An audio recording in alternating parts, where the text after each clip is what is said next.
Bom, boa noite a todas e todos. É um prazer estar com vocês uma semana depois da nossa primeira live.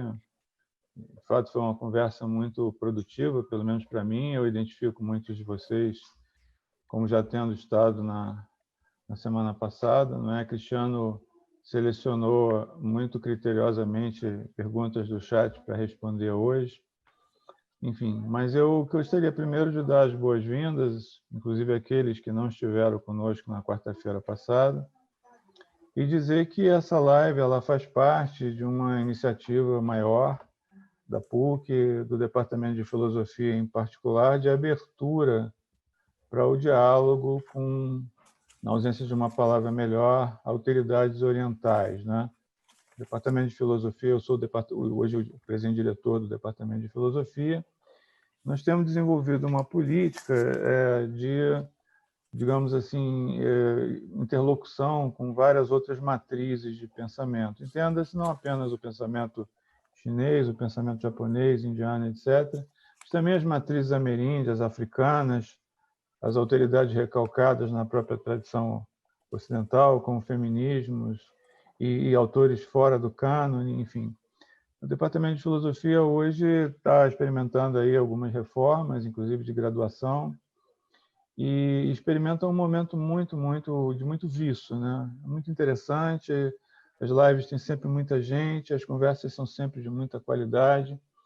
E eu tenho insistido que a intenção é uma coisa e outra coisa é a realidade. Para que essa intenção possa se materializar, a gente precisa contar na outra ponta com interlocutores qualificados. E, nesse caso, é um luxo ter o Cristiano aí como, enfim, parceiro, né? Alguém que se doutorou pela PUC, mas esteve na China, conhece muito bem a língua chinesa, conhece bem as tradições da filosofia da linguagem ocidentais e, portanto, é uma pessoa incrivelmente qualificada para promover o diálogo que a gente tem em vista, né? Hoje, além dele, nós temos um segundo luxo, que é a presença do professor Boni Schachter, sinólogo. Ele se juntou a nós, eu agradeço muito, Boni, a tua presença. Espero que seja uma primeira interação de muitas. Boni está falando hoje de Hong Kong, pode ser que haja um pequeno delay aí enfim, na transmissão, mas a gente faz o desconto. Talvez ele tenha que ficar com a imagem fechada justamente para evitar, quer dizer, oscilações no áudio, né? Mas, enfim, o Boni é um sinólogo, uma pessoa que conhece a fundo o chinês clássico, enfim, e algumas matrizes do pensamento chinês. E temos, então, tudo. Eu vou encerrar essa minha apresentação, vou passar a palavra para o Cristiano, e vou ficar aqui, eventualmente, não é, como alguém que trabalhou com Heidegger e a filosofia oriental, que tem interesse pela China do ponto de vista tecnológico, né, do ponto de vista das filosofias da tecnologia, eventualmente fazendo uma participação ou outra. Quer dizer, mas a ideia mesmo, né, é que o Cristiano assuma o leme e dê continuidade a uma conversa que começou na quarta-feira passada, né, uma conversa de muita qualidade que teve o professor Danilo, né, atual assessor da reitoria da PUC, um filósofo, enfim, de muita, digamos assim, projeção internacional, com a gente hoje não pode estar porque está no lançamento do livro da Flora Tucci, né, sobre Ferenczi e Wittgenstein, e pediu muitas desculpas por não poder estar aqui junto com a gente, vai fazer muita falta o Danilo, né? Mas não temos o Danilo, temos o Boni. Então, that's it, Cristiano, up to you. Desculpe falar inglês num evento sobre chinês, mas eu saio da cena. Abraços. Vamos lá. Vamos lá. Obrigado, Edgar. Obrigado novamente aí pela presença, pelo apoio do departamento, pela abertura do Departamento de Filosofia da PUC. Eu acho que a inserção, né, da sinologia, ou digamos, das reflexões sobre a China no Brasil, é algo que está nos seus princípios ainda, nos seus inícios. Então, de certa forma, somos todos aqui um pouco pioneiros, assim, de certa forma, né? E talvez mais pioneiro do que todos, ou assim, de uma maneira assim até bastante destacada e com uma diferença bastante qualificada. Está conosco aqui o Boni Charter, né? Eu acho que a gente ia fazer uma live na semana passada, né? Com nós 4, né? Com Danilo, Boni e eu, Edgar. Só que no final das contas, por uma questão aí de imprevisto, o Boni não pôde participar e a gente dividiu a live em 2. E no final eu acho que foi uma vantagem muito grande, porque primeiro que a gente tem um pouco mais de tempo para conversar, né? Depois de 1h30 de live, acho que fica todo mundo cansado, entendeu? As coisas já não entram mais, né? Então, assim, é um certo limite, né? Então, não dá para você fazer uma live de 3 horas, melhor fazer 2 de 1h30. Segundo, que a gente já tem também um pouco do feedback, né? De algumas perguntas que foram mandadas na primeira live. Eu até mandei os e-mails que eu tinha, mandei para as pessoas que mandaram os e-mails, dizendo que eu iria comentar nessa live de hoje, entendeu? E aí, com o apoio do Boni, a gente... Eu vou fazer o seguinte, Boni, quer dar uma palavrinha a vocês? Você está aí no escuro? Tudo bem. Fala você aí um pouquinho, depois volto para mim, eu vou dar uma geral sobre nosso na live de hoje.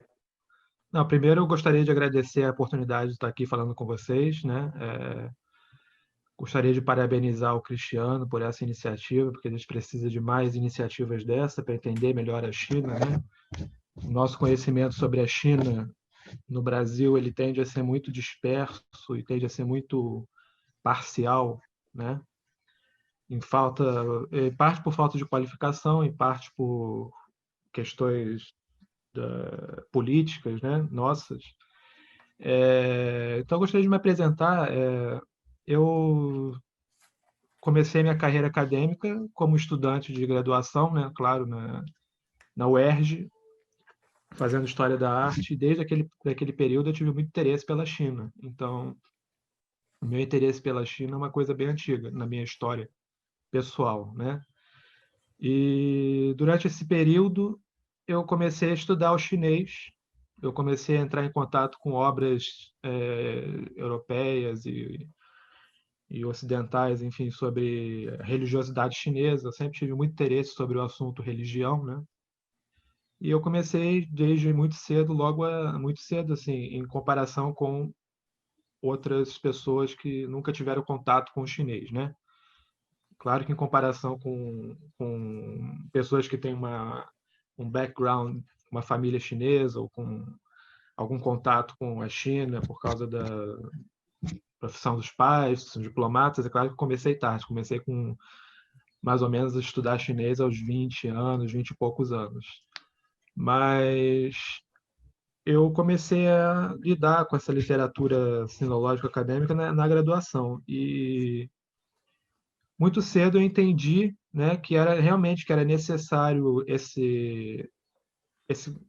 essa imersão na língua chinesa, né, não só no mandarim, como no mandarim que é o chinês moderno, como também no chinês clássico, para poder começar a fazer uma coisa nova sobre a China, seja no Brasil, seja no exterior, né? Não interessa se você faz a pesquisa fora do Brasil ou no Brasil, essa imersão no chinês ela é uma condição fundamental para você desenvolver a sua pesquisa. Então eu continuei minha pesquisa, fiz o mestrado, depois eu procurei uma formação na China, né? Estudei chinês clássico, estudei chinês moderno na China, também estudei história chinesa e taoísmo na China, porque eu sempre fui muito interessado em taoísmo, né? E isso acabou virando minha carreira acadêmica, o taoísmo, os estudos sobre taoísmo, traduções de textos taoístas, o estudo dos rituais taoístas, isso acabou virando o foco da minha pesquisa, né? Então, hoje eu participo de projetos internacionais sobre taoísmo. Tem um projeto na França que a gente está fazendo, que é justamente para mapear os textos religiosos chineses, né? Que já estão publicados em coletâneas modernas, né? Então, a gente está fazendo uma espécie de Wikipédia dos textos religiosos chineses. Isso aí vai ficar público, isso daí vai ser acessível a todas as pessoas, né? E está sendo feito em inglês. Também participo de um projeto que mapeia um dos cânones taoístas da dinastia Qin. Esse projeto aí, já virou um livro, vai ser publicado esse ano. E estou aqui fazendo a minha carreira acadêmica e, ao mesmo tempo, tentando colocar no Brasil essa noção do que é a sinologia e tentando trazer para o público brasileiro, né? Conhecimentos sobre sinologia, sobre a língua clássica chinesa. Então, eu abri um curso sobre chinês clássico, né? Esse curso está terminando, mas eu vou abrir outros cursos ainda.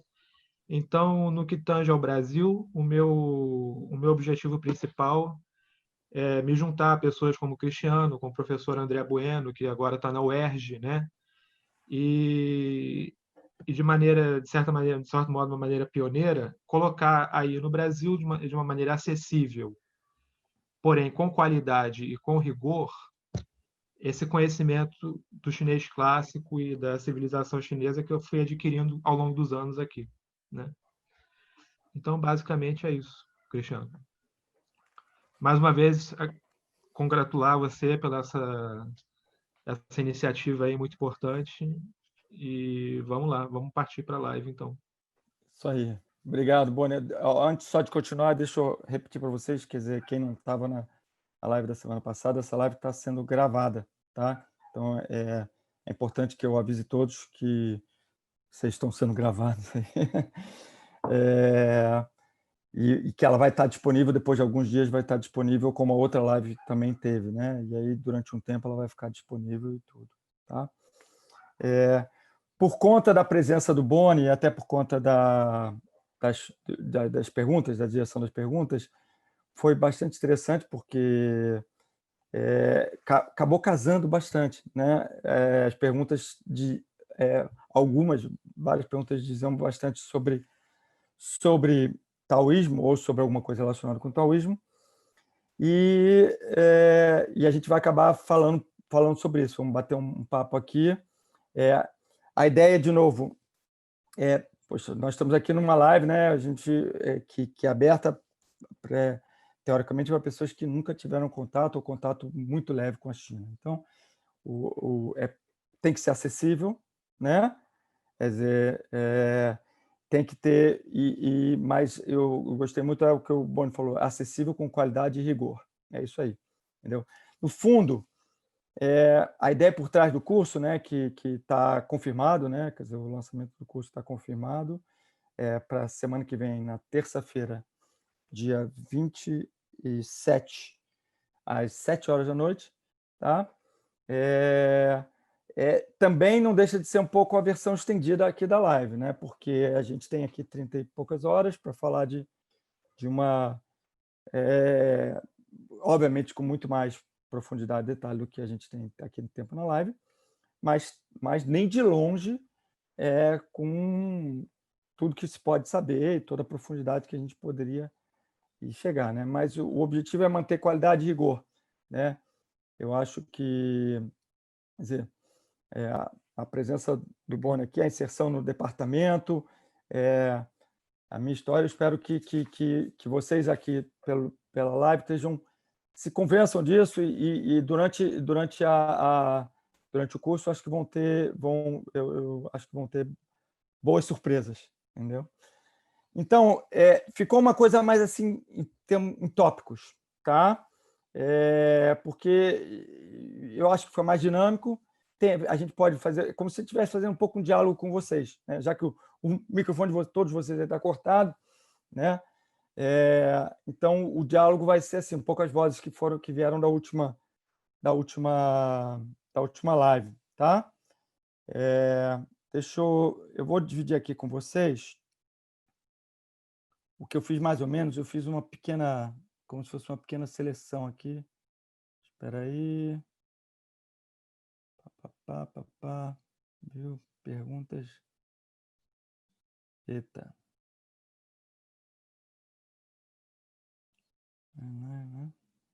Tá aqui. Edgar Boni, vocês estão conseguindo ler aí?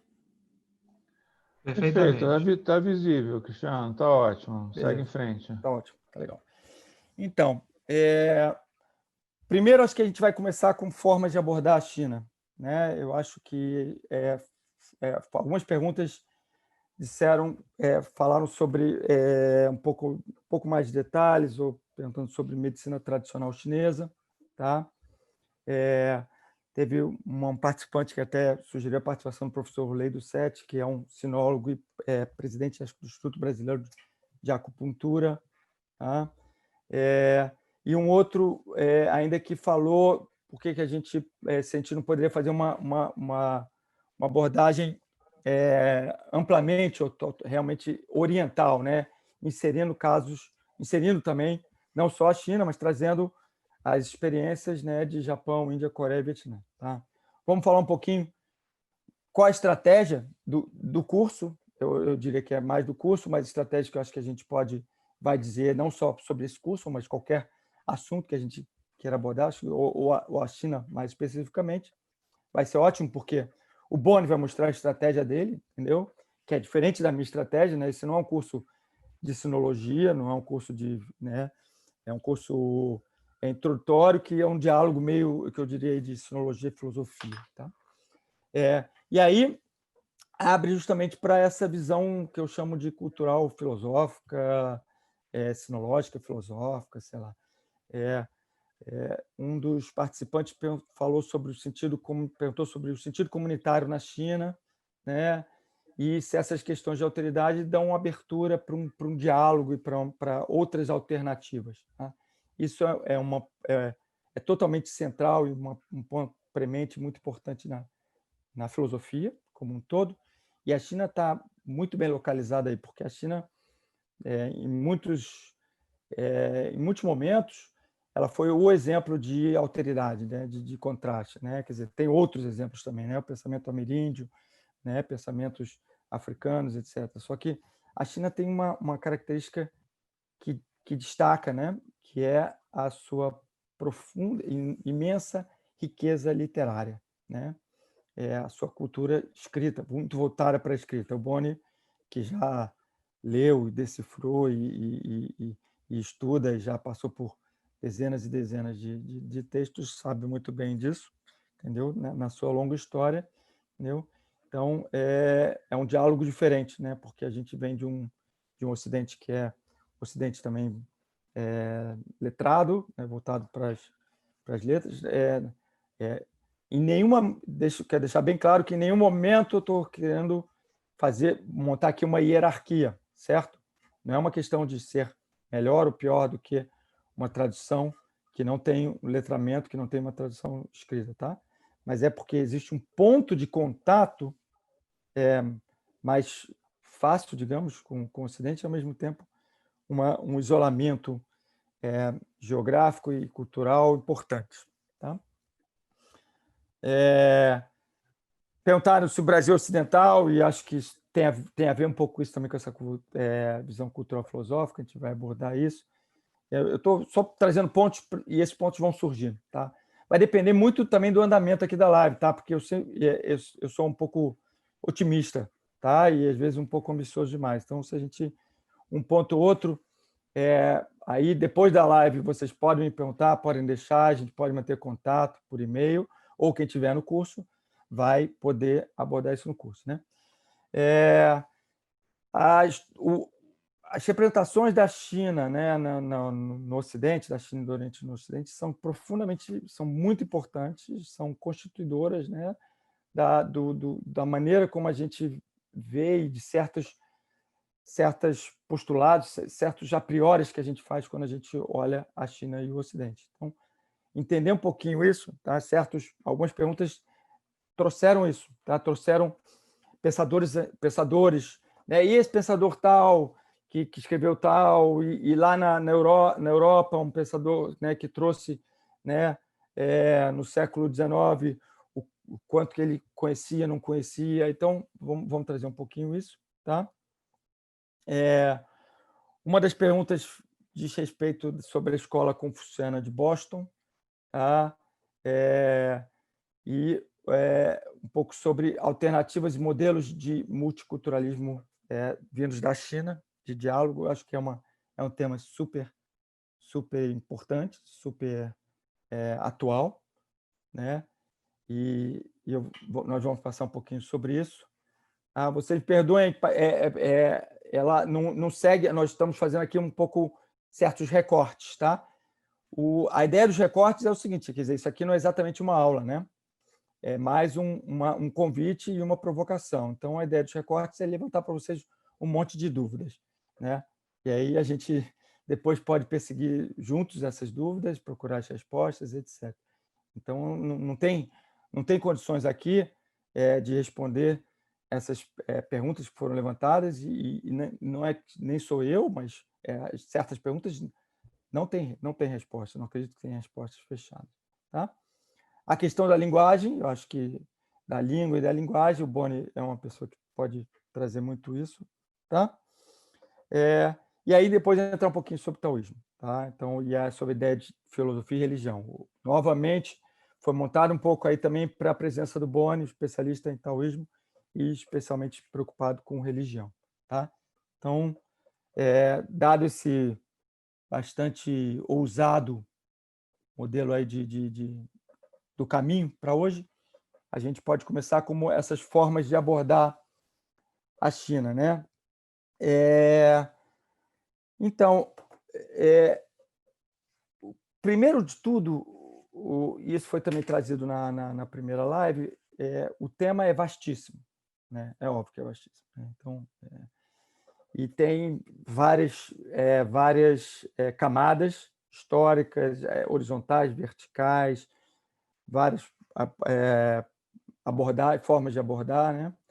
É porque, de certa forma, a sinologia ela não é exatamente uma matéria acadêmica, né? Ela é um apanhado de várias formas, de várias abordagens acadêmicas voltadas para a China. Então, você tem história, você tem sociologia, você tem filosofia, você tem linguística, você tem tudo que quando a gente olha o pensamento, né, formas de olhar a sociedade de um país, você vai olhar, na China também você vai olhar. Adiciona-se a isso uma história muito rica, né? E toda essa alteridade de distância, você vê que a gente não tem fim. Então, o princípio de tudo aqui, eu acho que a China que a gente vai estudar, que a gente está olhando aqui, que a gente vai estudar no curso, é um objeto montado, é um objeto fictício, é um objeto que eu, como pessoa que montei o curso, fiz um recorte. Nesse recorte, eu estou tirando coisas que eu acho que não vão, que nesse momento não vão ser tão relevantes para o entendimento da China. E, pior do que isso, não só estou tirando coisas, como estou também limando diferenças, aplanando, fazendo certas generalizações, às vezes até um pouco abusivas. A gente precisa partir um pouco dessas generalizações, desde que fique sempre muito claro, e eu sempre tomo muito cuidado, já falei isso na primeira live, estou falando aqui de novo, né? de que a gente não está ignorando as particularidades, as diferenças, afirmações bombásticas, tipo, a China é tararará, o pensamento chinês é tararará, eu falei na última vez, é uma coisa, não é para ser tomado totalmente a sério, né? É quase como um ponto de partida, tá? Então, a partir daí, a gente faz uma escolha metodológica, né? Um caminho, tá?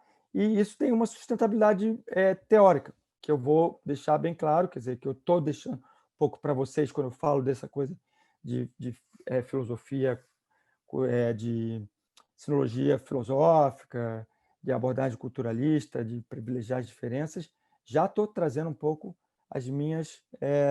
os meus postulados, as minhas premissas teóricas. E essas premissas, esses caminhos, acreditem se quiser, é muito idiosincrático. Entendeu? Muitas vezes depende muito de um orientador muito influente na sua vida, de um caminho, de uma experiência de vida, de paz, de, sei lá, de de colegas, de uma experiência. Então, esse é o meu caminho, é o caminho que eu vou trazer e que eu estou tentando aqui e no curso mais tentar defender, tá? Então, a medicina chinesa, ela obviamente extremamente importante, faz muito parte de uma herança chinesa.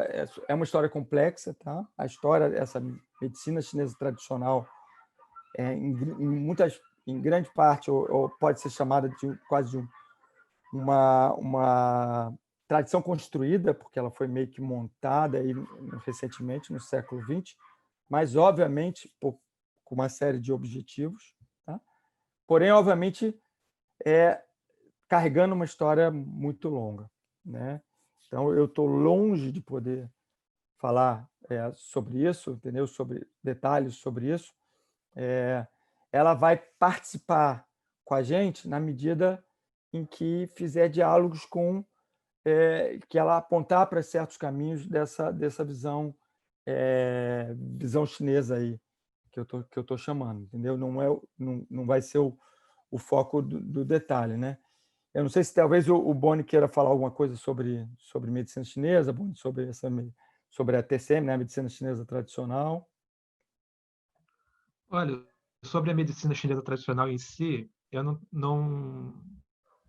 tenho muito a acrescentar, mas eu gostaria de entrar na questão do Oriente, né? Que a gente acabou vendo ali aquele termo Oriente, Isso. o Japão, a China, a Índia, né?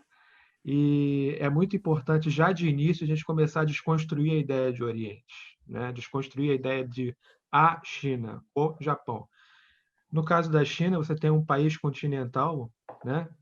Onde você tem subculturas, assim, você tem as Chinas, né? E uma das questões da sinologia, na história da sinologia, né?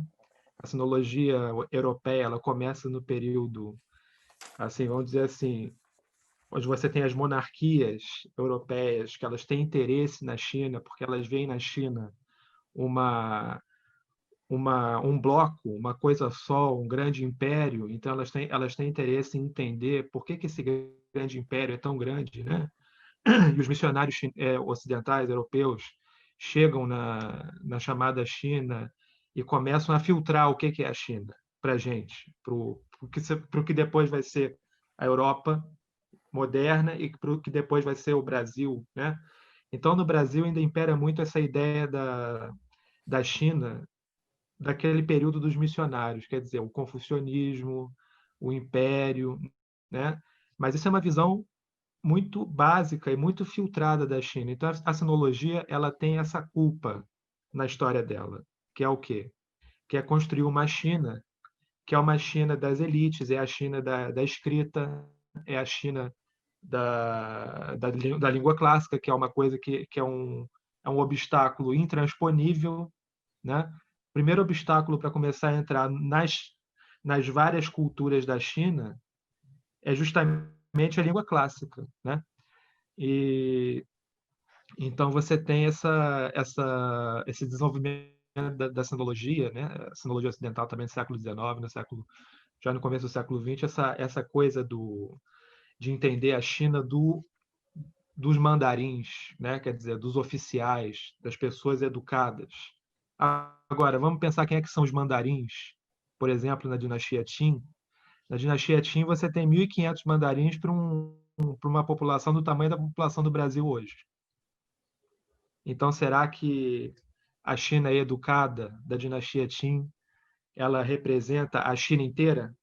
A cultura chinesa inteira? Quer dizer, a China letrada, os oficiais, os mais de 1.000 oficiais para uma população de 300 milhões, eles representam a China em sua totalidade? Né? Então, a gente vê essa questão interessante, que você não tem como não estudar o chinês clássico, mas, ao mesmo tempo, isso a sinologia hoje em dia já começa a trabalhar, já começa a mostrar essas outras Chinas, você tem que ter uma abertura antropológica para outros aspectos, né, da China, que não é o estereótipo que a gente aprendeu com a sinologia dos missionários, com a sinologia do século XIX, né? E que a sinologia do século XXI e do século XX, XXI, está começando a destruir os estereótipos dos mandarins, né?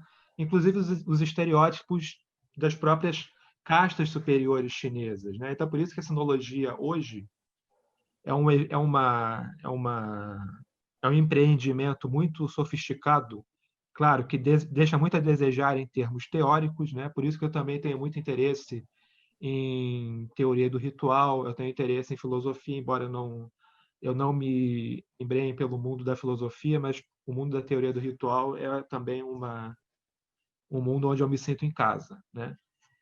E a sinologia hoje ela acaba sendo um empreendimento muito complicado e sofisticado porque o chinês clássico já não é o suficiente, né?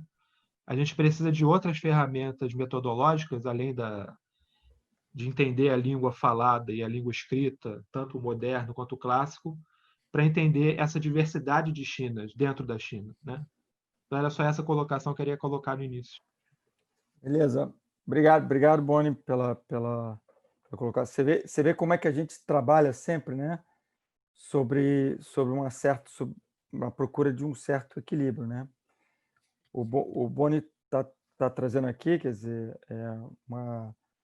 uma questão que é fundamental, né? Quer dizer, se a gente estava exatamente falando, né? Apesar e além de toda a riqueza textual chinesa, você tem toda uma população que não se expressa né, no chinês clássico, esse que vai para o texto, tá, com outros falares, tá, e que, dessa forma, precisam ser abordados através de outras estratégias, né, que não só a leitura dos textos. Né? Então, e aí você encontra um mundo de possibilidades. Né?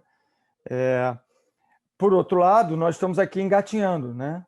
Engatinhando. Então, o que eu estou falando para vocês é um pouco assim, olha, vamos ter aquele primeiro contato, entendeu? Porque esse primeiro contato ele já é rico, bastante rico, né? Quer dizer, a partir do momento que a gente começa a explorar um pouco mais, né, as alternativas de linhas de confucionismo, linhas de taoísmo, outras escolas, né, moísmo, escola dos nomes, etc.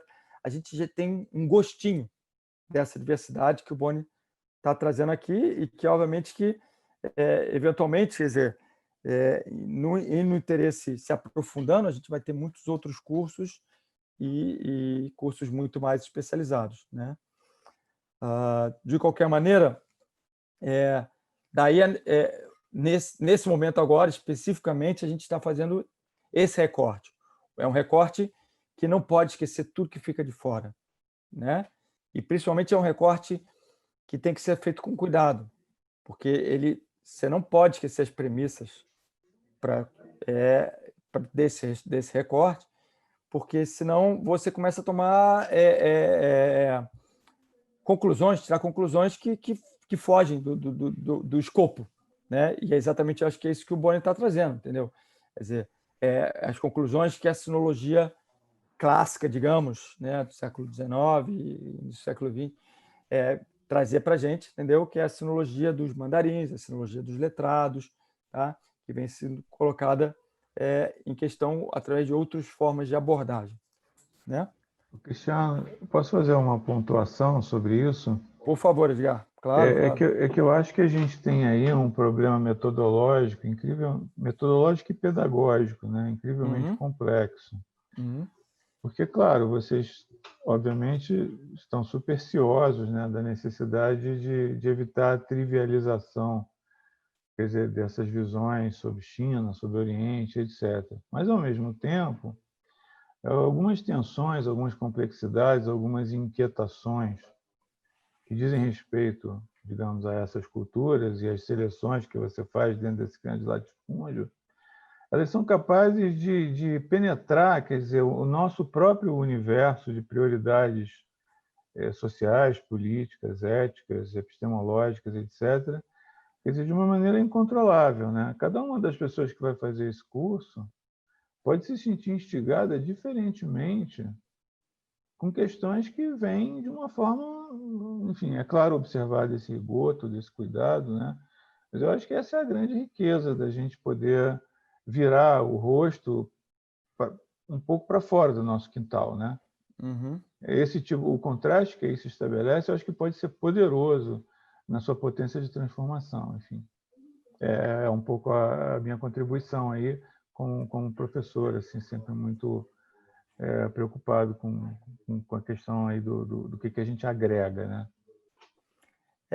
Eu acho que o que você traz liga muito, Edgar, com o próximo ponto, né? Com o que eu chamei de visão cultural, filosófica ou cultural sinológica, né? Quer dizer,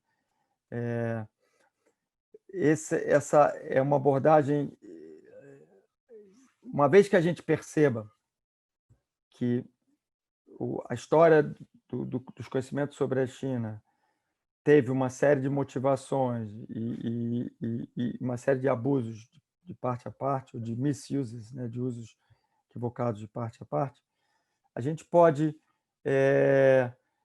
ainda assim, utilizar a China, né, para trazer questões aqui que dizem respeito a nós, né?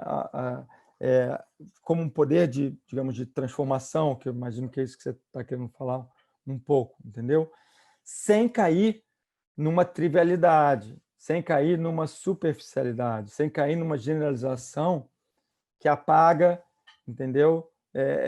Que é carente de estofo, de substância acadêmica, né? Então, poder ter um apoio acadêmico para pensar questões filosóficas que são importantes, né? Eu acho que a pergunta foi feita, né, sobre o sentido comunitário na China, né? Entendeu? E sobre como essa questão de alteridade pode reconstruir, pode direcionar para espaços dialógicos. Eu acho que... Posso só colocar uma observação do que você está falando? Diga, Boni, pode? Claro. Essa questão não só da alteridade, como também desse contraste que o Edgar estava falando, né? Perfeito. Claro. É muito importante notar que a China, ela é uma questão para a gente, sim, também, porque ela faz parte da nossa vida, a gente sabendo ou não, em muitos aspectos, né?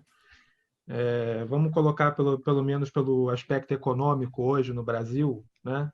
A China é uma realidade para o Brasil, em termos públicos, em termos econômicos, tecnológicos, a China é uma realidade e a gente tem que tentar entender a China. Agora, como é que a gente vai fazer isso, né? E é uma oportunidade tremenda para o brasileiro se aproximar da China de maneira simpatética e entender a China de maneira não brasilocêntrica, vamos colocar assim, ou não eurocêntrica, né? Porque o brasileiro ele tem um problema muito sério que é um eurocentrismo. Há um eurocentrismo no Brasil, né? Nossa língua é europeia, ótimo. Agora, o que nós somos? Quem somos nós? Somos europeus? Somos brancos, né? O brasileiro, ele tem um eurocentrismo que precisa ser colocado em xeque, precisa ser questionado. E os estudos sobre a China, a filologia, você começar a estudar o chinês clássico, você começar a estudar uma língua onde não tem uma palavra que tem uma raiz latina ou grega, isso produz uma transformação na sua mente, na sua maneira de interagir com o mundo, de interagir com outras pessoas, que é fantástica. E, além disso, né, essa questão da alteridade, a gente ainda pode colocar também a questão da alteridade na própria China. Agora há pouco, acho que foi o Neto fez uma questão sobre se o estudo da China contemporânea se resumia ao mandarim. Certamente não. O estudo da China contemporânea ele não se resume ao mandarim, ao dialeto mandarim, porque o dialeto mandarim ele é só um dialeto do norte da China. Essas várias Chinas aí que existem como subculturas, elas também são subculturas linguísticas, né? Então, o mandarim ele é só uma porta de acesso à China. Você tem vários dialetos para você estudar sobre a China. Você tem questões chinesas, próprias dos chineses, de alteridade, de como as pessoas do norte veem as do sul veem as do norte. Quer dizer, você tem uma série aí de novos horizontes para explorar, né? Então, por enquanto, é só isso que eu queria colocar. Boni, basta falar aqui de Brasil, né? Quer dizer, quando a gente fala, o brasileiro pensa assim, o brasileiro pensa assado, né? É um assinte a gente dizer assim, né?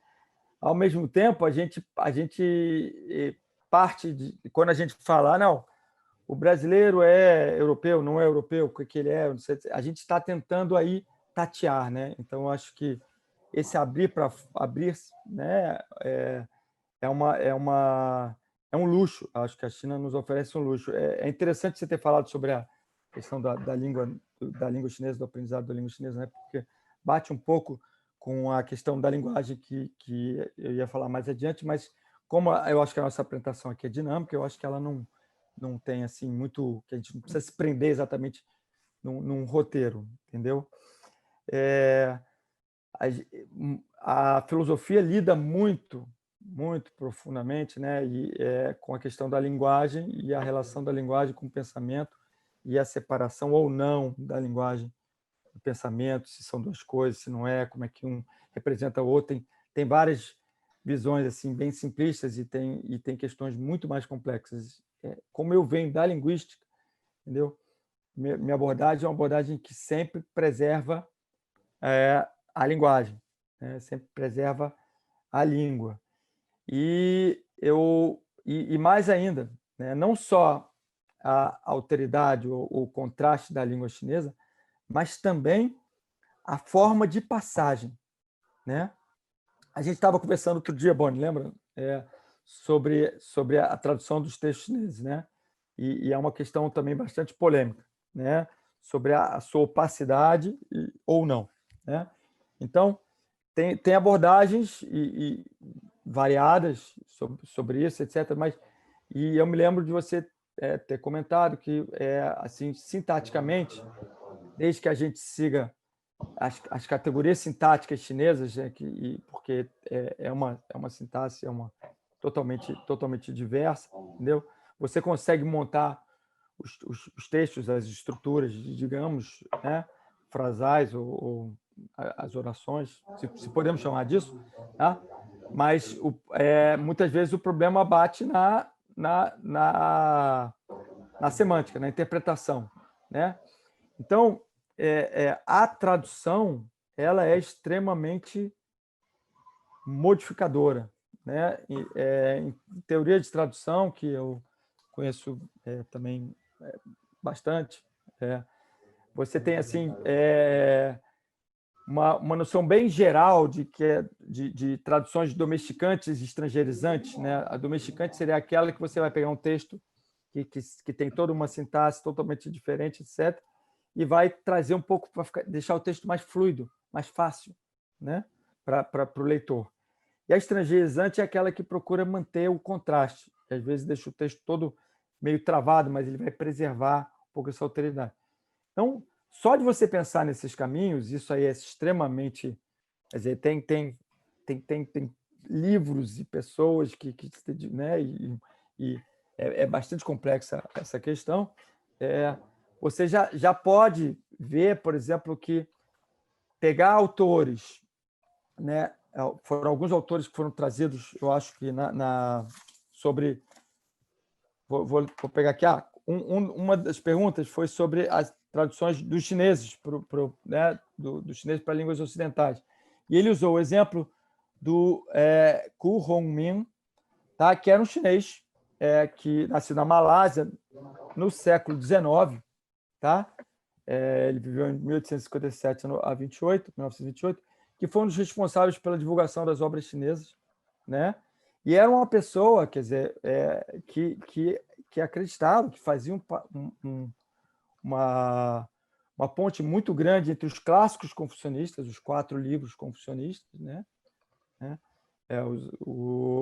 E a Bíblia, isso chamava aqui da Bíblia chinesa.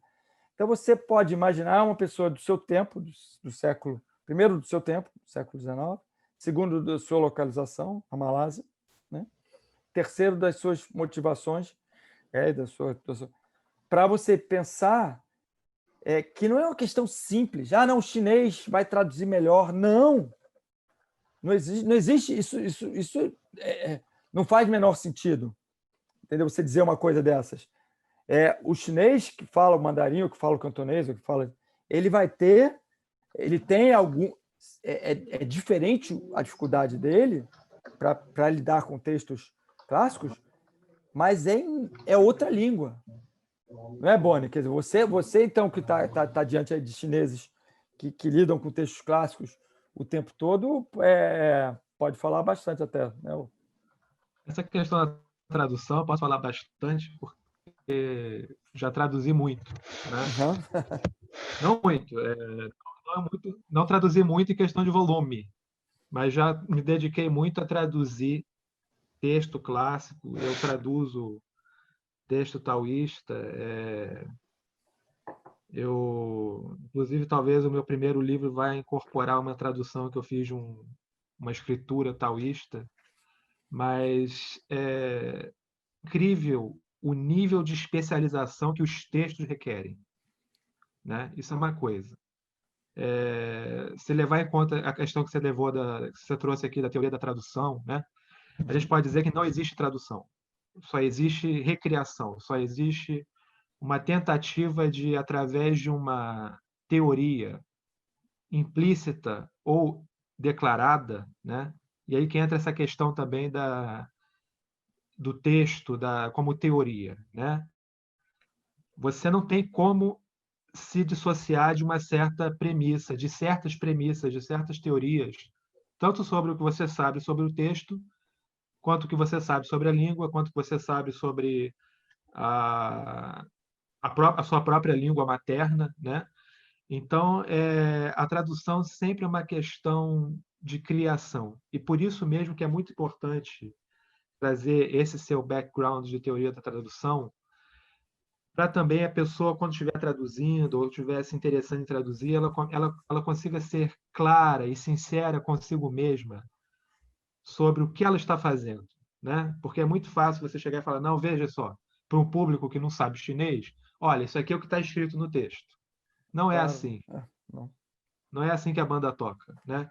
Então, para os chineses mesmo, também, uma coisa que a gente nota muito na pesquisa dos chineses é que a pesquisa chinesa sobre China, ela tende a usar muita fonte, né?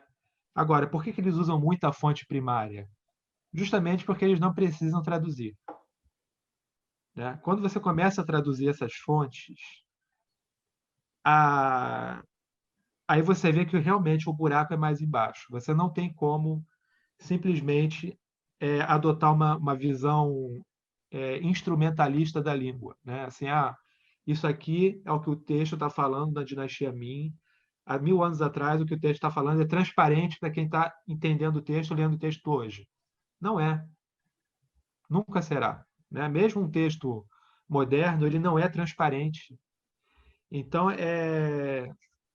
justamente, além dessa questão do treinamento linguístico, você tem que ter um treinamento linguístico com suporte teórico muito forte, que vai fazer você começar a entender esse processo mais ou menos louco de traduzir, de tentar interpretar, né? A gente pode dizer assim, não existe tradução, existe interpretação.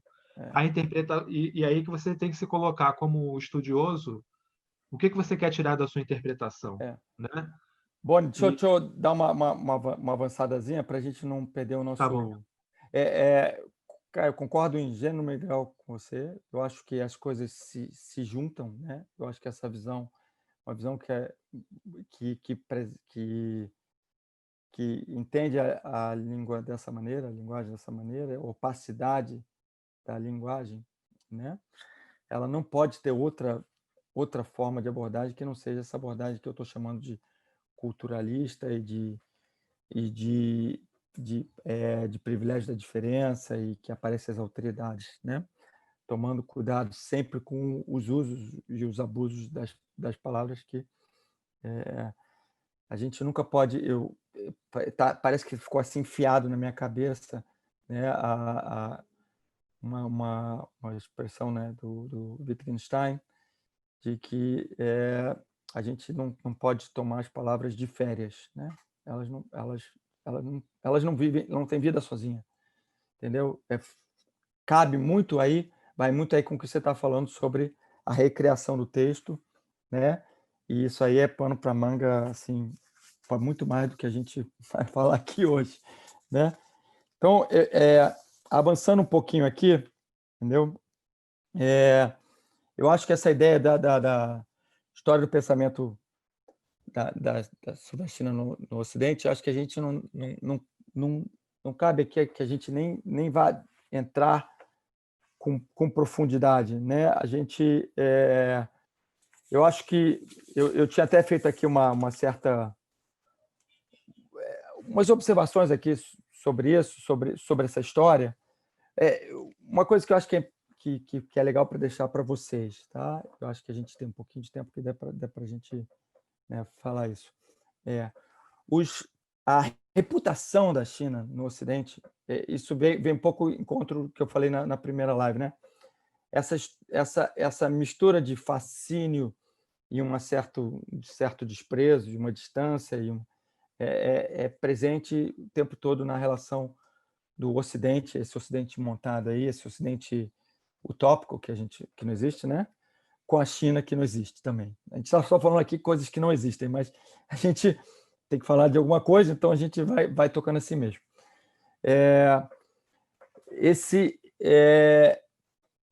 Correndo o risco de fazer várias aí, simplificações, só para ter uma ideia, né? Assim, a gente tem aquele primeiro período de encontro quer dizer, tirando lá aquelas histórias lá atrás de Marco Polo e de alguns contatos, mas o contato começa a surgir de uma forma mais assim, constante e continuada a partir do século XVI para XVII, né, com os missionários. Então, o conhecimento era muito limitado, né? Então, dominicanos, depois jesuítas, tá?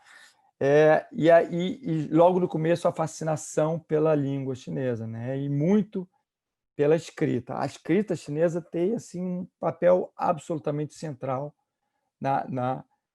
no exotismo e na atração que a China exerce sobre a gente. Quer dizer, todo mundo que já estudou um pouquinho sobre a escrita chinesa, né?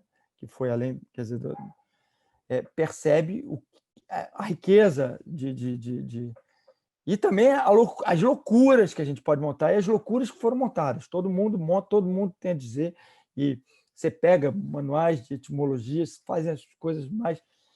É super interessante, mas são às vezes loucuras que nos informam, loucuras que o sinólogo pode dizer, não, mas isso aqui não faz sentido, porque esse aqui é assim, o caractere antigo não era assim, então ele não, essa história, essa representação, isso aqui é uma viagem, você não está vendo aquela mão, você não está vendo aquela água, você está vendo aquele dragão, você não está vendo aquele desenho, sei lá o quê, entendeu? Mas essas especulações, elas informam muito o nosso conhecimento sobre a China, até hoje. Né? Até hoje a gente chama de ideografia, né? de ideogramas, né? Apesar de que é um termo extremamente problemático, né? Então, teorias de escrita, né? É impossível você ter uma escrita ideográfica, né? Quer dizer, assim, a diversidade de caracteres, né? Sem um suporte mínimo de fala, a pronúncia, seria muito pesado para nossa cabeça. Ao mesmo tempo, ainda chamamos de ideogramas, né? Então, logo no começo do curso, falar de língua chinesa, caracteres chineses, né? Então, depois desse primeiro momento, que está com o iluminismo, tem o fascínio sobre a China, até vocês perguntaram um pouco isso, tem aquele fascínio dos filósofos franceses, né, de Voltaire e todos, quer dizer, que viam ali um despotismo esclarecido, sem Deus, né? Olha o que os franceses ali estavam doidos para tirar, né, Deus ali e a igreja daquele controle, entendeu? Naquela época de revoluções, entendeu? E a China caiu como uma luva, né? Ao mesmo tempo, né, as tentativas de achar alguma sistemática na escrita chinesa começaram a ruir por terra. As tentativas de achar uma ideografia na escrita chinesa começaram a ruir por terra. E foi criando cada vez mais um desapontamento com isso. Então, você tem o romantismo, aí a sequência do romantismo, e uma volta, um virar-se para a Índia, né? A Índia surge aí, entendeu? Um reencontro da Índia, né? E a Pompeia é redescoberta, e tem uma série de coisas, e a China vai um pouco para escanteio. Tá? E depois, então, aí agora já no final do século XIX, século XX, a China volta de novo, aí, muito através do budismo. Tá? Nós não vamos ter tempo aqui de falar de budismo, entendeu? Eu tinha algumas ideias para falar, mas não vai dar. Eu convido todos que puderem, quiserem participar do curso. Eu vou falar muito sobre budismo. O budismo é fascinante, assim, a diversidade. Bem, tem diversidade em tudo. Então, se você gosta das coisas, se você vai procurar, você vai ver em tudo. Entendeu? Mas eu acho o budismo sensacional. E o budismo é uma das vias de entrada preferidas na China, né? Entendeu? Assim, nesses tempos mais recentes. Tá? Então, você vê, a China vai e volta. E assim né? Essa é a historicidade das representações na China, e a gente vê hoje em dia, né? Quer dizer, como é que é difícil você ver uma pessoa que esteja assim... O que você acha da China? Não tenho opinião. É difícil você ter uma pessoa. Você tem muita gente que não gosta mesmo. E a gente, né, e tem lá seus argumentos. E tem muita gente que é apaixonado, entendeu? O fato de eu ser um apaixonado não quer dizer que eu vou fazer um curso chapa branca, tá? Então, isso aqui eu já vou deixar bem claro, entendeu? Eu acho que não é uma apologia à China aqui. É uma visão que para a gente construir um conhecimento e nessa construção ter um espírito crítico, né? Ter um mínimo de base para poder falar alguma coisa, né? Nesses momentos modernos e bem complexos que nós estamos vivendo, né? A gente sabe que a China passou por uma época, o tal chamado século das humilhações, pelas agressões, começaram aí com Guerra do Opium, todos os problemas até a Primeira e Segunda Guerra Mundial, entendeu? E a China e aí passou pela experiência do comunismo maoísta e suas suas experiências socioculturais assim das mais radicais possíveis, né? Nesse momento todo conturbado, no final da dinastia Qing, né, alguns os chineses assim totalmente, né, conscientes do seu atraso tecnológico, né, sua impotência perante as nações ocidentais, começaram a abraçar o que é o ocidental, assim, e os mais radicais apagar tudo que é confucionismo, né, que é império, que é tradição, etc, etc. É uma história super complexa. Daqui a pouco o Boni vai entrar aqui e vai dizer: não, mas tem muito mais do que isso. Tem muito mais do que isso. Eu sei que tem muito mais do que isso.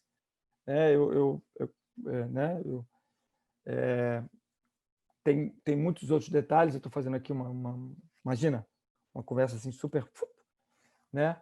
Mas existia um projeto, né, de alguns pensadores, né, ainda antes da queda da dinastia Qing, de fazer um confucionismo adaptado aos tempos modernos, um confucionismo que falasse com o Ocidente, né? Não deu nada certo, esses caras não vingaram, né? A dinastia Qing caiu e tiveram várias, né? O confucionismo foi colocado para escanteio, e não só isso, mas, né, mas esse confucionismo identificado com essa elite letrada aí que o Boni estava dizendo, né? E o que se vê muito na China hoje, que é uma história muito complexa, porque acho que não é só na China, mas em todo lugar as coisas são complexas, mas talvez particularmente complexas, é esse ressurgimento do confucionismo na China, a tal da terceira onda, né? Quer dizer, que já é um construto ocidental, totalmente ocidental. Então você tem o Confúcio lá atrás, né? O neoconfucionismo, que é um construto ocidental, e agora essa terceira onda, né? Então a escola de Boston, né? A escola confucionista de Boston, né? Vários chineses, né? Nessas épocas conturbadas saíram para fora, né? Então essa diáspora chinesa, uma diáspora de muita qualidade, né? E o Instituto Harvard Yenching, que é né, um dos líderes de produção, que já tem não sei quantos anos, né, início do século XX, se eu não me engano. Né? Então, em Princeton, em Harvard, universidades das melhores dos Estados Unidos e entre as melhores do mundo. Né? Com um projeto de reanimar a alma, aquela alma letrada aí que o Boni estava falando, né? O que é exatamente essa alma letrada? O que move esse projeto? Né? Vai dar para muita conversa, tá? A gente tem durante o curso uma parte do curso para conversar sobre isso, tá? É assim muito passando, né? Mas é interessante esses projetos que estão surgindo, projetos de um confucionismo mundial, né? Projetos de exportação de certas, né? De uma visão que se contrapõe aí a tradição, a modernidade ocidental, a modernidade chinesa, entendeu? Essa modernidade chinesa, que é uma modernidade confucionista, tá? Com todas as suas complexidades, tá? E a questão de quanto o confucionismo se adapta, né? Aí, e ele realmente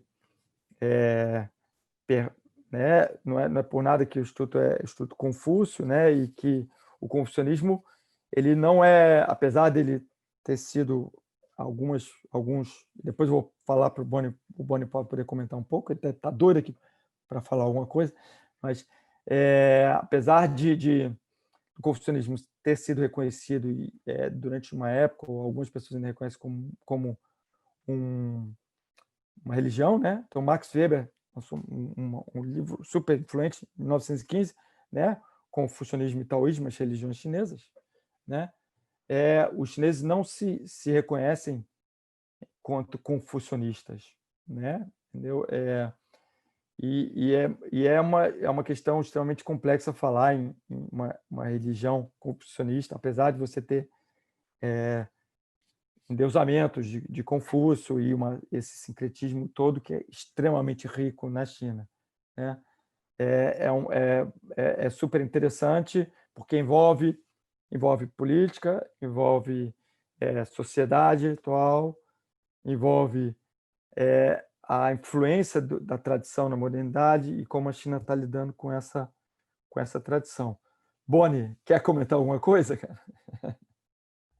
Nossa, tem tanta coisa para comentar sobre esse assunto. Esse. Não temos muito Inclusive, tempo, então vê lá o que você acha mais. Quanto tempo a gente tem? Não, vai lá, vai tocando aí, vai tocando, qualquer coisa eu te falo, Boni, fica aí. São 9h05, a gente tem um tempinho ainda.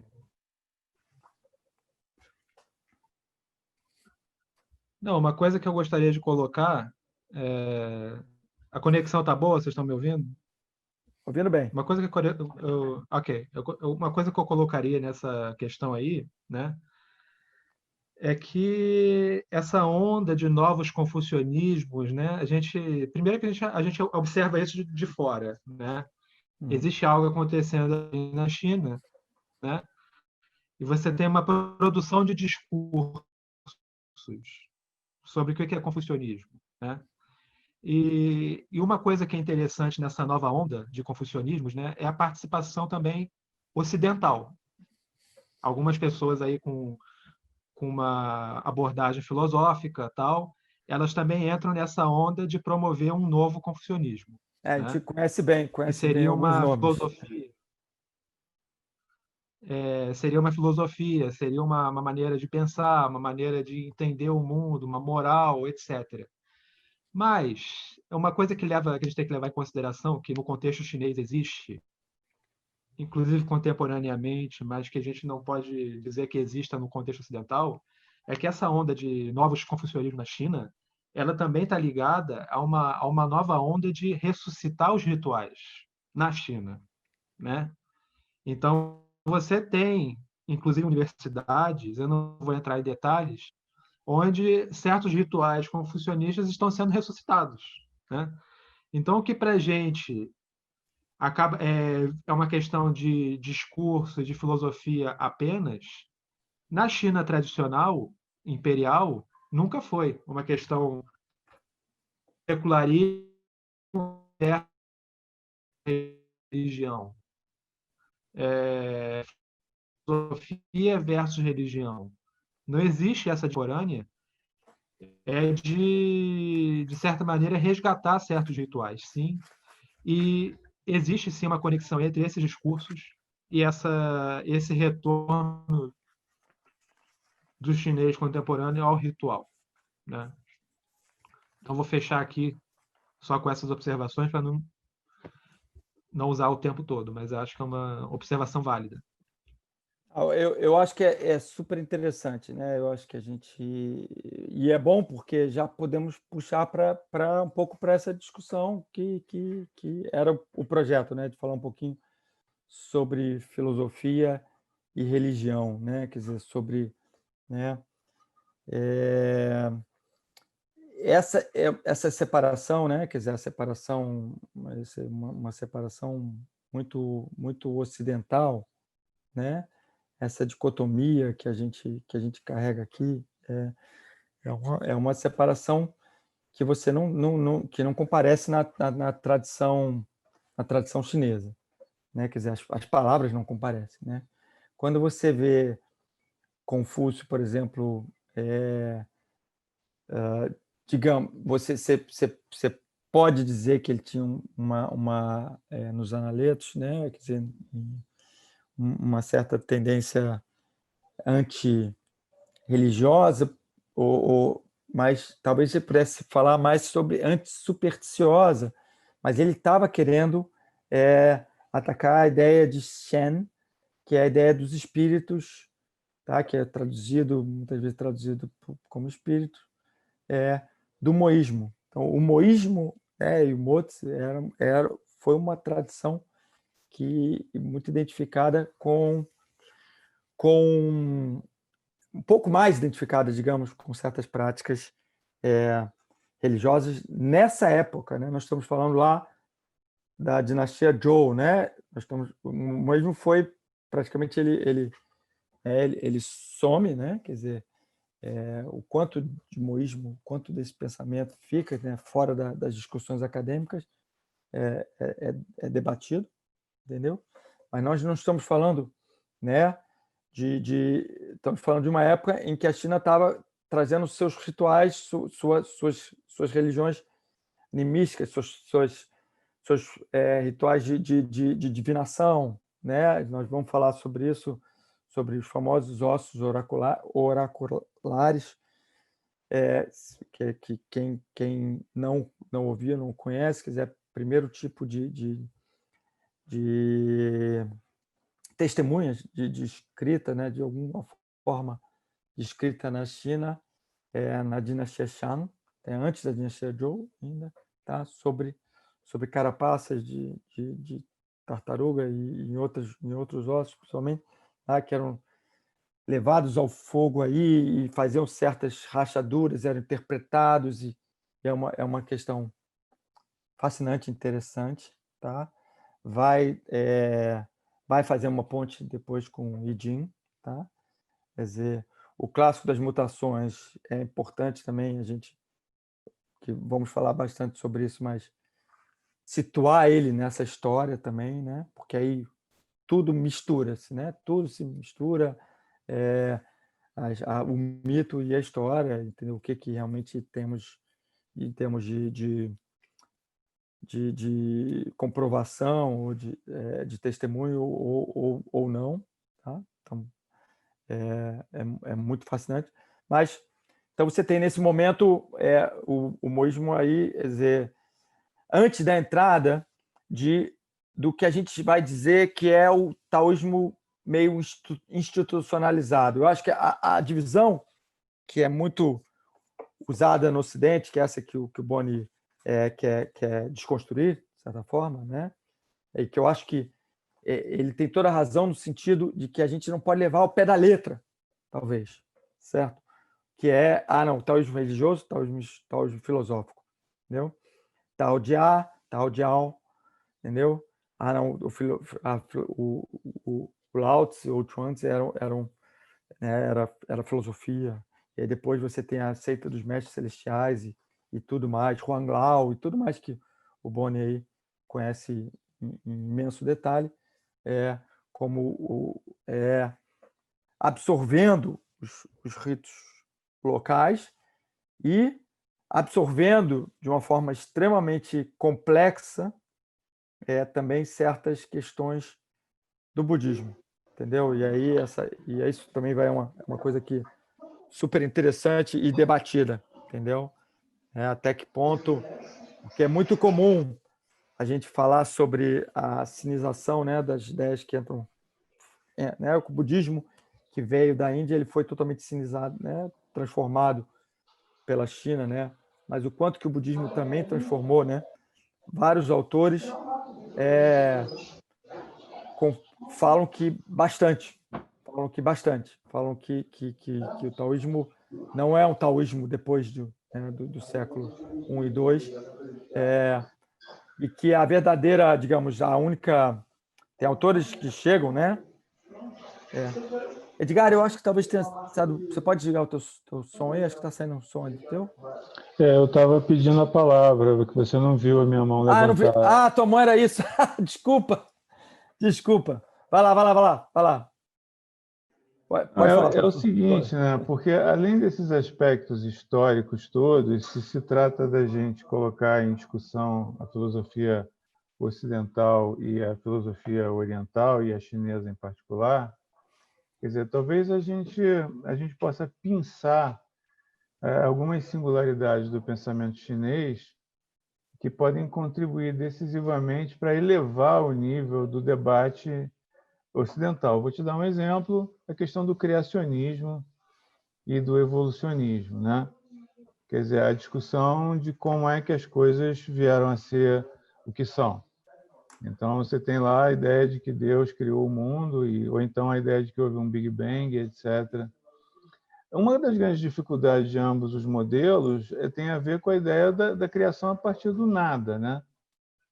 Que comparece tanto na ideia lá da teoria das cordas ou do Big Bang, quanto na ideia criacionista, em que o Santo Agostinho, por exemplo, muito ironicamente, coloca nas Confissões, né, perguntar o que Deus estava fazendo antes da criação, né?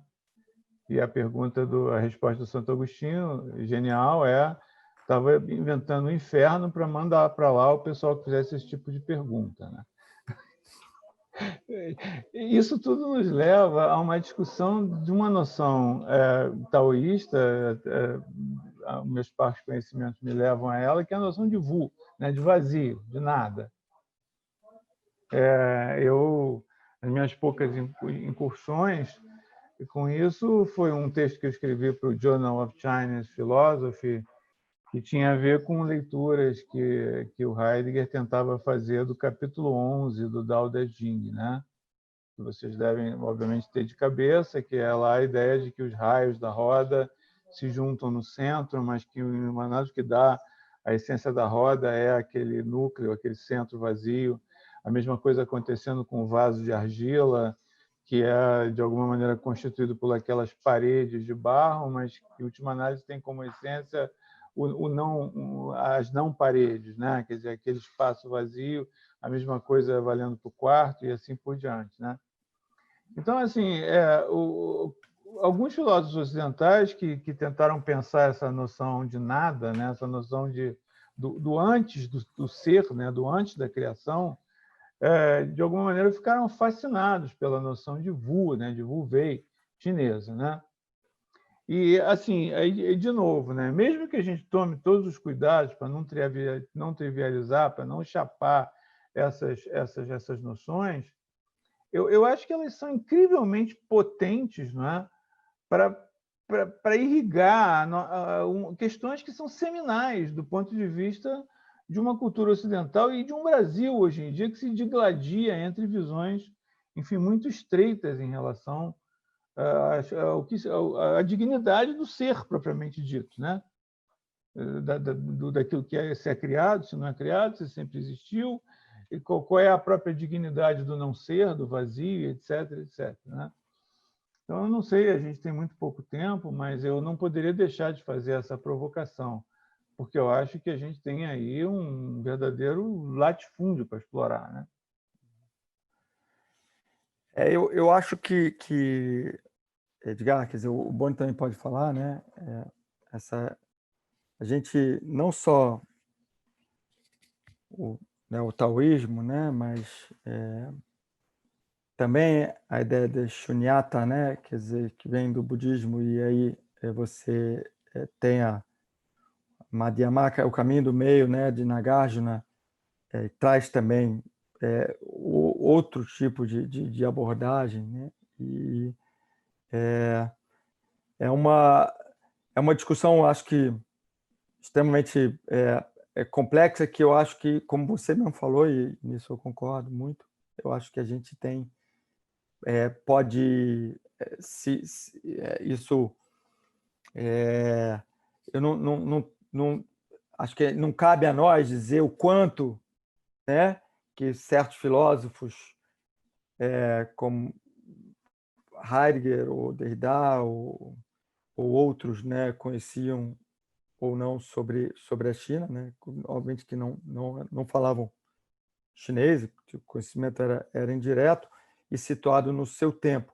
Mas isso eu acho que é missing the point. Eu acho que isso aí não é a questão. A questão é trazer a possibilidade de outros diálogos, entendeu? Você pode dizer que às vezes por caminhos que podem até ser equivocados, assim, estritamente equivocados, entendeu? Você pode tomar certas direções interessantes e frutíferas, né? Então,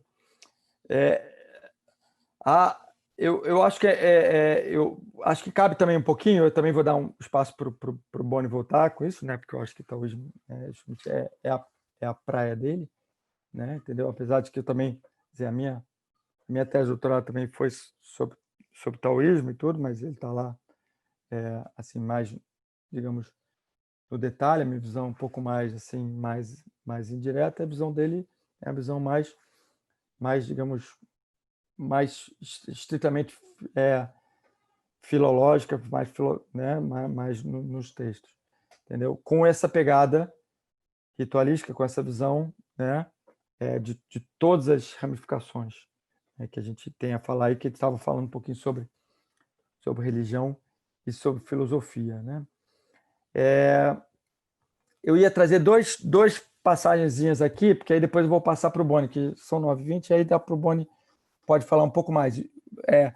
Primeiro de tudo é o seguinte, eu nem olhei o chat, entendeu? Que tem lá um monte de questões, eu não olhei, não sei quantas são questões, quantos são comentários, mas nós vamos fazer da mesma maneira que a outra vez. Eu acho que pelo avançado, né, da hora e da discussão, né, eu acho que a gente pode trazer essas questões. Eu Eu peço desculpas aí de não poder atendê-los, né, assim, no momento, em relação às próprias questões, mas eu acho que cabe bem com a ideia de que a live é uma provocação. Então, uma provocação e um convite. Então, um convite para trocar ideias, entendeu? Um convite para participar do curso, né? O curso até pouco tempo atrás, quer dizer, estava fechado porque bateu o limite de número de pessoas.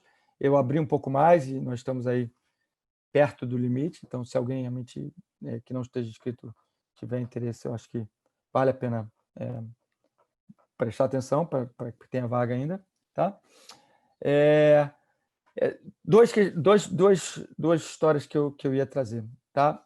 A gente, que eu acho que talvez vai dizer um pouquinho sobre a provocação, a provocação e a polinização de lado a lado. E aí depois vou deixar para o Boni. Tá? Me perdoem aí pela passagem super rápida e um pouco assim leviana sobre assuntos tão profundos e interessantes, né?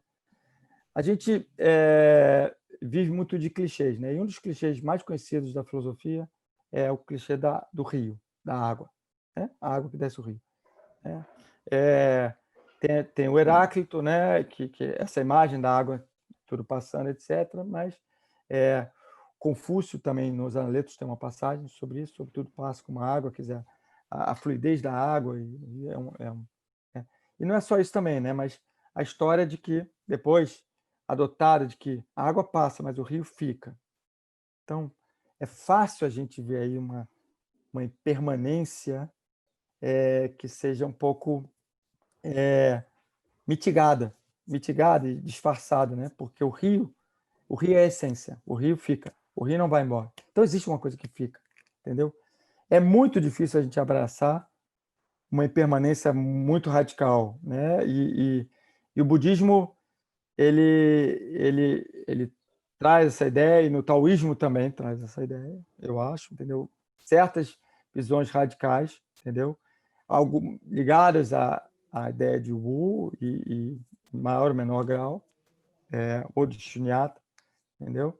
Mas que depois acabam sendo muito mitigadas, entendeu? Muito mitigadas pela dificuldade da gente. Então, e eu acho que é interessante porque o Wittgenstein, numa passagem do seu texto sobre a certeza, né, ele nos convida a mover o rio. Vamos mover o rio? Se a gente andar com o rio, a gente aprofunda o rio ele se mexe também? Será que ele se mexe também? Entendeu? Essa divisão do rio e suas margens, ela é tão clara assim. Então, as provocações do Wittgenstein, que são sempre maravilhosas, né? Eu acho que elas também nos levam. A gente está muito ligado quando o Wu Wei que é muito traduzido como não ação, né? Quer dizer, a ideia de que você se deixa levar pelo fluxo da natureza e da vida, etc, etc. Uma inação, assim, uma passividade. E a ideia de passividade também está relacionada ao Lao Tzu. Quer dizer, aí o Boni já deve estar com a cabeça dele assim, explodindo de coisas para comentar ou não, mas foi mal, Boni, mas eu vou te dar tempo aí, pode deixar. E eu acho que esse convite ao Wittgenstein nos faz um pouco também refletir sobre o que é esse simplesmente deixar-se levar na água do rio, entendeu? Será que a gente não cava também? Sem perceber, a gente não cava, entendeu? Então, essa visão muito monista, muito né? Do tal, o tal é tudo, tal é um, tal é tudo, né? Mas aí chega, mas de um não se faz nada, né? E aí? Aí depois é 2, depois é 3, né? E quem já leu alguma coisa do Lao Tzu, e quem não leu vai ficar viajando aqui, desculpa, mas vai poder depois debater, depois a gente conversar, mas faz parte um pouco de mexer nas bases, que eu acho que é isso que você está querendo trazer, Edgar, né? E eu ia trazer um outro comentário sobre as primeiras linhas do Lao Tzu, mas eu vou deixar isso o curso, porque senão o Boni não vai ter tempo para falar nada. Então, Boni, com você, cara. Uma pequena observação que eu faria diante de tudo que vocês colocaram aqui. Pode, você tem aí uns 5, 10 minutos se quiser, cara. Vai. Não, vou colocar o mais rápido possível, porque não sei se vai dar tempo de abrir para Não, questões. fica. Eu acho que a gente, de novo, Boni, eu acho que eu fiz aqui uma certa opção de, Certo. pela natureza da live, de convidar para as pessoas, da gente debater essas questões. Depois eu estou pedindo um pouco de desculpa de não poder estar trazendo esse retorno agora, mas eu vou ver as perguntas todas. Quem tiver no curso vai ver no curso, quem não tiver, depois pode trocar mensagem. Tá? Vai em frente. Não, uma coisa que eu colocaria aqui como estudioso de taoísmo e de ritual é que, primeiro, quando a gente fala dessa questão de taoísmo, o termo taoísmo, né? O Edgar estava falando de um taoísmo que é uma coisa diferente do taoísmo que os pesquisadores de taoísmo, como uma das tradições religiosas da China, pesquisam, né? Mas tudo é conectado, né? O taoísmo, se você colocar o taoísmo é um termo que reifica uma série de fenômenos muito mais complexos, né? E geralmente as pessoas pensam nos textos clássicos, né? Lao Tzu, que a gente chama de Lao Tse, né? Zhuangzi, esses textos clássicos. Eu, como um pesquisador de taoísmo e como uma pessoa interessada em teoria do ritual, claro que eu vou pensar nesses textos não só como textos, mas como cultura material, né? Então você tem uma coisa é você pegar o discurso no ar, né? Olha o que ele está falando, não agir, né? O Wei, ou então ele está falando do tal, que é o tal que é dito, não é o verdadeiro tal, que não é o tal constante. Uma coisa é você pegar esses discursos jogados no ar, que é o que os filósofos fazem, que é o que o Heidegger fez, e não está errado de fazer, não é um problema você pegar esses discursos, que são discursos de textos clássicos, né? Que são um patrimônio comum da humanidade. Eu acho legal quando a pessoa chega lá e pega isso no ar, jogado no ar, e faz uma especulação filosófica. Eu não vejo nenhum problema nisso. Eu não vejo um desrespeito, ou uma questão, ou uma falta de rigor metodológico. É uma outra metodologia. Agora, eu, como pesquisador de taoísmo, eu colocaria tudo isso no mundo da cultura material também, né? Você tem vários artefatos escavados do período do Lao Tzu, você tem textos escavados, você tem textos em bambu, você tem textos em seda, quer dizer, você tem um mundo de cultura material com o qual você pode tentar entender melhor o texto, né? E uma coisa que o Edgar estava colocando aí do vazio, né? E ele voltou de novo para esse texto clássico do Lao Tzu, né? Se você pensar depois no taoísmo, como ele se desenvolve depois que o budismo chega na China, aí você tem espaço, se você levar em conta só a questão textual, você tem espaço para muitos estudos comparativos de taoísmo com cristianismo, com judaísmo, porque o budismo ele traz para a China noções de vida após a morte, que não necessariamente não existiam na China, mas que agora o budismo traz de uma maneira mais sistematizada, mais complexa até, e você tem muito pano para manga para estudos comparativos entre taoísmo, entre cristianismo, entre judaísmo, terminologias que são comuns, né? Por exemplo, você tem o livro do julgamento no judaísmo, as suas boas ações, as suas más ações. No taoísmo você tem terminologias semelhantes. Você tem um deus, vários deuses na verdade, né? Mas você é acompanhado pelos deuses, eles anotam as suas ações. No final fica tudo registrado, tanto no livro de boas ações, quanto no livro de más ações, né? E você tem toda uma questão de penitência ritual no taoísmo, desde o início do taoísmo, né? Então, quando você começa a pensar esse taoísmo que veio depois do budismo, ou na entrada do budismo na China, e o taoísmo que tinha antes, você começa a entender também que esses textos clássicos, né, o Lao Tzu, o Zhuangzi, eles trabalham com muitas questões agiográficas, né? Eles não são só especulação lógica, metafísica. Não, eles também têm um aspecto, com certeza tem um aspecto ritual envolvido nisso, né? Então, essas eram as colocações que eu iria colocar agora em relação a esse termo, taoísmo, que é um termo muito vago, né? Mas se a gente for historicizar esse uso do termo no Ocidente versus a evidência na China, a gente consegue começar a entrar no tema.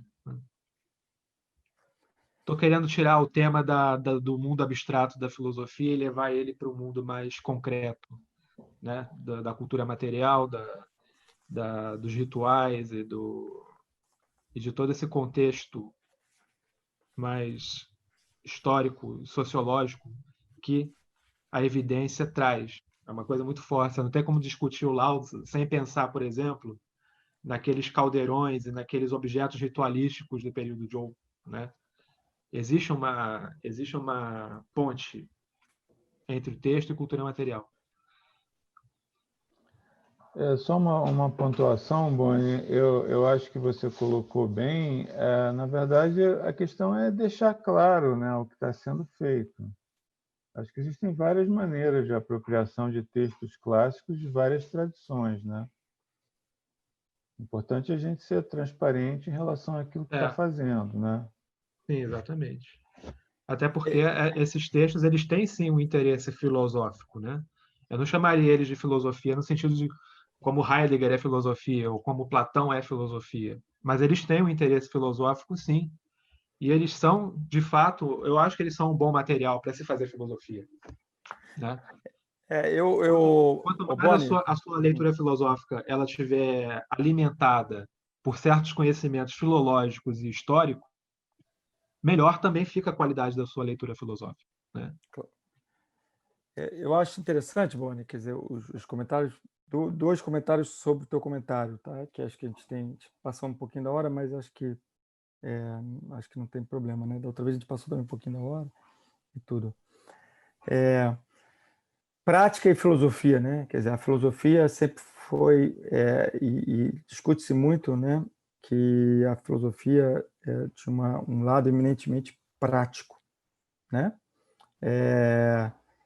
E ela foi se intelectualizando, digamos, né? Entendeu? E uma filosofia que pretende polinizar as outras áreas do conhecimento e uma filosofia para você mudar ou você viver melhor, né? Então, e nisso a gente pode pensar nessas origens filosóficas no Ocidente, né? Que proximidades com a China, né? Que talvez exatamente por esse viés prático, uma filosofia do fazer, né? Do como e não do quê, né? Assim, isso aí, de novo, eu estou fazendo assim, cometendo aqui uma heresia, né? Uma filosofia do, o outro do, não, sim, pronto, separei o mundo em dois pedaços. Não é isso, mas assim, em linhas bem gerais e com muito cuidado, a gente acaba muitas vezes falando que muito essa impressão que você passou, né, Mônica? Que não é a mesma filosofia que a filosofia do Heidegger, que a filosofia de, sei lá, de Aristóteles ou de, sei lá, mesmo de Nietzsche. E isso supondo também, né, Cristiano, que as pessoas saibam o que é a filosofia do Heidegger, né? Porque são 100 volumes, né? Já tem que ter paciência. E mais ainda, né, o que é filosofia, né? Eu acho que a filosofia, ela não, eu acho que ela não estaria cumprindo o que eu esperaria dela se a gente pudesse responder essa pergunta. Ela estaria sendo diminuída se eu trouxesse. A gente tem várias abordagens sobre o que é filosofia e o Wang Tze-Chan, né, com um livro um livro muito importante, quer dizer, que é importante como divulgação, que se chama History of Chinese Philosophy, muito influente. Ele fala que ele, quer dizer, é um livro grande sobre um dos primeiros mais modernos a abordar a filosofia chinesa com outras traduções, etc, para o inglês. Ele fez em chinês, depois fez em inglês. E eles, não, o Confúcio, ele não... Confúcio e outros autores chineses, não é a mesma... Tecnicamente, não é a mesma coisa que filosofia. Então ele mesmo já está... Agora, ele falou, não, mas se Confúcio não tivesse existido, a China não seria a mesma. Então, ele mesmo está, de certa forma, hierarquizando, e a gente deve tomar cuidado com essas hierarquias, né? E essa é uma das questões da localização da dificuldade de inserção de outros pensares nos departamentos de filosofia no Ocidente, né? E a PUC, assim, acho que é extremamente pioneira e de cabeça muito aberta para estar tendo esse olhar mais plural, né? Um olhar que não se preocupa em ficar diluído, entendeu? Porque ele não acha que se não discutir isso, 3 ou 4, né? Não são 3 ou 4, mas 10 ou tantos itens de epistemologia, ontologia, estética, ética, blá, blá, blá, etc. Dessa maneira, não é filosofia, entendeu? Então, super... a iniciativa da PUC, quer dizer, é maravilhosa, eu coaduno, eu apoio. Obviamente que não é a mesma coisa, é óbvio que não é a mesma coisa, né? E a gente está aqui, eu acho que ela é rica por causa disso, porque não é a mesma coisa. Agora, de que forma não é a mesma coisa é onde mora tudo, né? Então, dizer que não é a mesma coisa é fácil. Ou dizer que é a mesma coisa. Agora, tentar explicar um pouco de que forma que não é a mesma coisa, ou que é a mesma coisa, aí é que é, né? E eu vou terminar aqui, se o Edgar permite aí, você quer falar mais alguma coisa? Edgar e Boni, querem falar mais alguma coisa? Não, Cristiano, eu acho que está bem que você encerra, né? Eu acho que você, enfim, e o Boni também, obviamente, eu agradeço a oportunidade, enfim, de ouvi-los e desejo que o curso tenha todo o sucesso do mundo, né?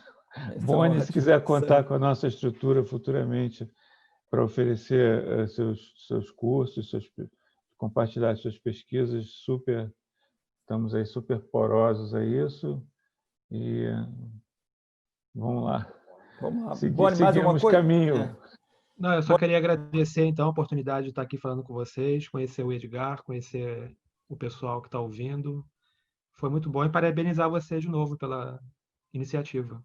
Não, pô, muito obrigado aí, cara. A gente se conhece há um tempo, a gente ficou anos, acho que sem se falar, né?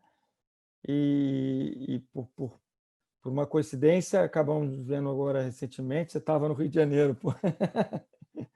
E foi ótimo a gente ter se encontrado aí, você participando aqui, e acho que a gente vai ter muitas outros trabalhos em conjunto. Eu só queria fechar o seguinte, quer dizer, Platão traz no seu Protágoras um convite à interioridade, né? Pantarei. Não sei se está bem escrito. Não. Bem, de qualquer maneira, é isso aí. É um convite à interioridade e é uma passagem que é também um pouco que é muito repetida, que é um clichê, né? Que é o conhece-te a ti mesmo, né? E considerarás o universo e os deuses, né? Essa interiorização, digamos, essa mentalização, intelectualização do pensamento, né? Ela é muito presente na nossa tradição, muito presente, né? Não e esse momento de você se fechar um pouco, de você olhar, parar e olhar para dentro, né? Você também, por exemplo, vários autores também associam ao budismo, né? Esse momento de você também parar um pouco e a meditação também é um olhar para dentro importante, né? Mas eu não acredito que é o único olhar, entendeu? Eu acho que eu estou propondo aqui para vocês um olhar para fora, né? Abrir e ter abertura, né? Ter abertura, e aí depois de absorver um monte de coisas, aí pronto, aí se fecha, e aí eu acho que vocês vão perceber que se vocês fizerem esse movimento, a próxima vez que vocês olharem para dentro, vocês não vão ser iguais, entendeu? Então, obrigado de novo por todos aí, obrigado por aqueles que semana que vem que estão no curso, semana que vem estaremos juntos, né? E vamos fazer outras lives dessas e outros eventos. De novo, obrigado por todo mundo. Tchau, tchau. Até a próxima. Obrigado por todos. Tchau, tchau.